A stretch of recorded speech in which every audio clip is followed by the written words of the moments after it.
একটা সময়ের কথা। একদিন হযরত আলী রাদিয়াল্লাহু আনহু-এর দরবারে অনেক মানুষ বসেছিলেন।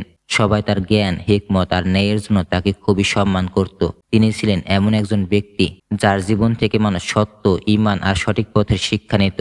সেই দিনও তার সামনে অনেকে বিভিন্ন প্রশ্ন নিয়ে হাজির হয়েছিলেন। কারণ মানুষ জানত যে প্রশ্নই করা হোক না কেন তিনি তার জবাব যথাযথ, যুক্তিসম্মত প্রমাণসহ বুঝিয়ে দিতে পারবেন। হঠাৎ একজন ব্যক্তি উঠে দাঁড়িয়ে একটি রহস্যময় প্রশ্ন করল, মৃত্যুর পরও কি মানুষের রূহ বা তার আত্মা বাড়িতে ফিরে আসে? বিশেষ করে মা বাবার রূহ কি তাদের সন্তানদের কাছে ফিরে আসে? এই প্রশ্ন শুনে সবাই চুপ হয়ে গেল।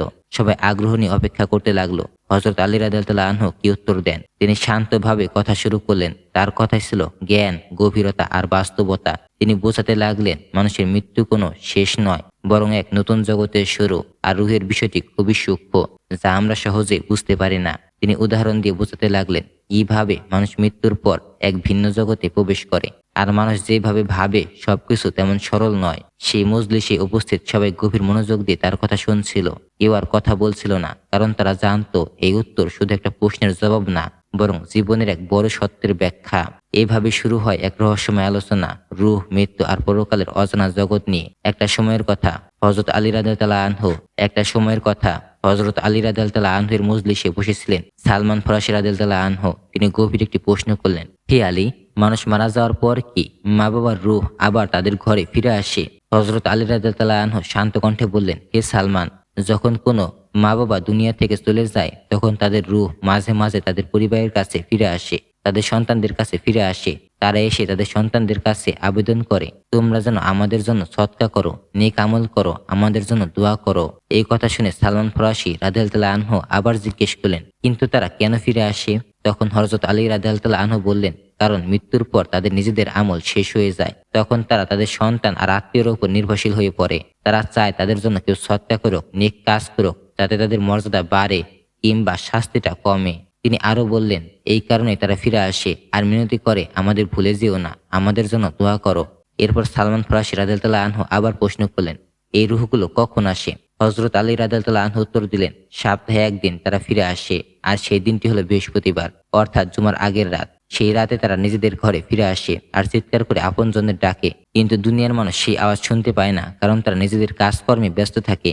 ফলে রূহগুলো হতাশ হয়ে ফিরে যায়, শুধু তাদের ছাড়া যাদের সন্তানেরা নেক ও তাদের জন্য দোয়া ও সৎকা করে। তারপর তিনি উপদেশ দিলেন, হে সালমান, সবসময় তোমরা মৃতদের জন্য দোয়া করতে থাকো, কারণ যখন কোনো সন্তান তার মৃত মা বাবার জন্য দোয়া করে তখন সেই রূহ আল্লাহ সুবহানাহু ওয়া তাআলার কাছে দোয়া করে, হে আল্লাহ, যেমন আমাদের সন্তান আমাদের জন্য দোয়া করছে, তুমি তাদের উপর রহম করো, তাদের কষ্ট দূর করো, তাদের জীবন সহজ করে দাও। এই কথাগুলো শুনে সবাই বুঝতে পারলো যে মৃতদের জন্য দোয়া করাটা কতটা গুরুত্বপূর্ণ। এরপর আরেকজন ব্যক্তি এসে প্রশ্ন করলো, হে আলী এরপর আরেকজন এসে প্রশ্ন করলো, হে আলী, মৃত্যুর সময় মানুষের চোখ কেন খোলা থাকে?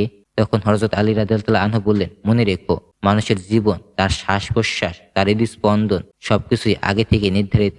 যখন মৃত্যুর ফেরেশতা অর্থাৎ মালাকুল মাউত মানুষের কাছে আসে এবং রূহ বের করে নেয়, মৃত্যুর সময় যখন মালাকুল মাউত আসে তখন মানুষের চোখ খুলে ফেলে। মৃত্যুর সময় যখন মালাকুল মাউত আসে তখন মানুষ ভয়ে চোখ খুলে ফেলে এবং সেই ফেরেশতার দিকে তাকিয়ে থাকে। যতক্ষণ তার নির্ধারিত শ্বাস বা হৃদস্পন্দন থাকে ততক্ষণ সে তাকিয়ে থাকে, আর যখন সবকিছু শেষ হয়ে যায় তখন তার চোখ খোলা অবস্থাতেই থেকে যায়। এরপর আরেকজন প্রশ্ন করলো, হে আলী, কবরের ভেতর মানুষ কি করে? তিনি বললেন, মৃত্যুর পর মানুষ বারজাখের জীবনে প্রবেশ করে। সেখানে সে অপেক্ষা করে, আর সে অপেক্ষার সাথে তার সবচেয়ে বড় সঙ্গী হয় অনুতাপ এবং আফসোস। লোকটি আবার জানতে চাইল, কিসের জন্য অনুতাপ করে? তখন হযরত আলী রাদিয়াল্লাহু আনহু একে একে বললেন, মানুষ তখন আফসোস করে যদি সে জীবনে অহংকার না করত, যদি সে নিজের আখিরাতের জন্য কিছু প্রস্তুতি নিত, যদি তার আমলনামা এভাবে তার সামনে না আসতো, যদি সে খারাপ বন্ধুদের থেকে দূরে থাকতো, যদি সে আল্লাহ তাআলা রাসূলের পথ অনুসরণ করত, যদি সে ভালো মানুষের সাথে চলতো, যদি সে শিরক না করত। আর শেষে সবচেয়ে বড় আফসোস হলো, যদি আরেকবার দুনিয়াতে ফিরে যাওয়ার সুযোগ পেতাম তাহলে অবশ্যই ভালো কাজ করতাম আর মানুষকে চিৎকার করে বলতাম, এই দুনিয়ার জীবন ক্ষণস্থায়ী, একদিন সবকিছুই শেষ হয়ে যাবে আর প্রতিটা কাজের হিসাব দিতে হবে। এই কথা শুনে মজলিসে থাকা সবাই স্তব্ধ হয়ে যায়, কারণ তারা বুঝতে পারে মৃত্যুর পর কোনো কিছুই কাজে আসে না, শুধু ভালো আমল ছাড়া।